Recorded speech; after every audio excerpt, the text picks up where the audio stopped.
This episode is brought to you by AJ+. Take 'em or leave 'em, but by 2020, the millennials will make up a third of all adults in the United States. You may be familiar with their other labels like Gen Y, Gen Me, the Boomerang Generation, countless others. But basically, they are the people born between the early 80s and the 2000s. Right now, that makes them between the ages of 15 and 34. Full disclosure, I'm obviously a millennial. This year, they are set to outnumber the baby boomer generation, which is in decline. Let's break down the American generations for a minute. The millennials are the latest definitive generation to emerge, according to reports.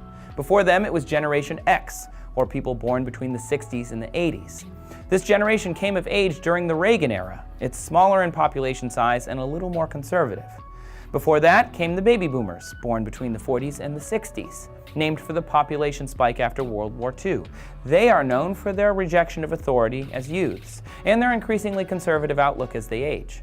Before them, it was the silent generation, whose members grew up during the hard times like the Depression and McCarthyism. Then, taking us back to the early 1900s, the greatest generation is known for fighting the Nazis and boosting the US economy. But coming back to the present for a minute. This year is the beginning of the age of the millennials. The Brookings Institution estimates that by 2025, they will make up 75% of the workforce. Their influence is already changing the landscape of the political and business world. What are millennials known for, though? Their defining characteristics, according to the White House, are exposure to the internet during formative years, more education and racial diversity than ever before, and unfortunately coming of age during a recession. They're also labeled narcissistic and lazy by other sources, although this is disputed. The Pew Research Center notes that millennials are overwhelmingly liberal. They generally support gay marriage, abortion rights, and are not religious. They hail from incredibly diverse backgrounds and are burdened with large student debt.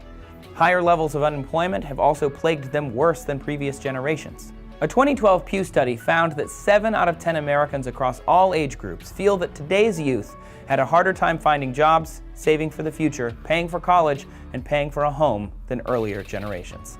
Although some challenges lie ahead for millennials, there is still time for them to figure everything out. The largest age group for the generation is just 23 years old. With about 80 million strong, millennials are poised to have a huge effect on the direction of the United States and the world in years to come. Millennials are more familiar with student loan debt than any generation before them. But what happens if they can't pay it back? Watch this video to find out. The Treasury Offset Program allows the U.S. Department of the Treasury to take your tax refund and give it directly to the Department of Education to pay down your debt. They're also legally allowed to garnish up to 15% of your wages, which means taking money directly out of your paycheck.